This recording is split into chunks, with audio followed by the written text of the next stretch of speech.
Ini dia alasan perusahaan mau melakukan go private atau delisting. Well, jadi banyak banget yang bertanya kepada saya, kenapa sih Om perusahaan itu mau melakukan go private padahal sebelumnya sudah capek-capek untuk go public. Nah, sebelum saya bahas, teman-teman perlu mengetahui dulu nih bahwa go private merupakan suatu proses pengubahan status perusahaan dari yang sebelumnya terbuka menjadi perusahaan tertutup. Perusahaan yang memutuskan untuk go private, maka secara otomatis akan keluar atau delisting dari Bursa Efek Indonesia. Nah, di dalam prosesnya nih, go private atau delisting sebenarnya terbagi menjadi dua jenis. Yang pertama ialah go private secara sukarela atau yang biasa kita sebut dengan voluntary delisting. Dan ada juga yang sifatnya terpaksa atau forced delisting. Sesuai namanya, voluntary delisting merupakan permohonan sukarela dari perusahaan dikarenakan beberapa faktor. Salah satunya ialah karena perusahaan sudah tidak lagi membutuhkan pendanaan tambahan dari pasar modal untuk kegiatan operasionalnya ke depannya. Dan atau bisa jadi karena perusahaan merasa cukup keberatan untuk terus memenuhi persyaratan dan peraturan pemerintah dan atau regulator terkait untuk menjadi perusahaan publik di tahun-tahun yang akan datang.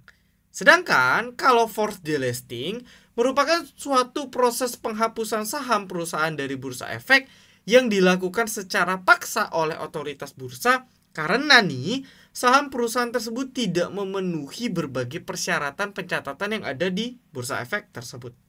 Seperti misalnya tidak rutin membagikan laporan keuangan, telat terus membagikan laporan keuangan, ada faktor pilot perusahaan atau PKPU, ya, tidak liquidnya perusahaan dalam beberapa periode terakhir, hingga adanya kasus hukum yang sedang dijalani perusahaan dan masih banyak faktor-faktor negatif lainnya. Nah, yang membedakan antara voluntary dengan forced delisting ini ialah pada kewajiban perusahaan dalam melakukan buyback di semua saham yang beredar di pasar saat ini. Dimana kalau voluntary delisting, maka perusahaannya wajib membeli kembali atau menyerap semua saham yang ada di pasar dengan harga wajar yang reasonable.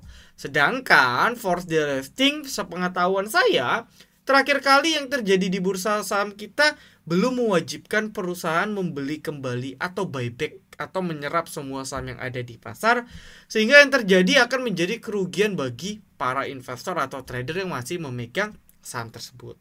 Well, kurang lebih itulah kenapa perusahaan mau melakukan go private berserta dua jenisnya, yaitu voluntary dan forced delisting. Ada yang mau nambahin? Feel free ya komen di kolom komentar dan juga berikan like dan share apabila video ini bermanfaat.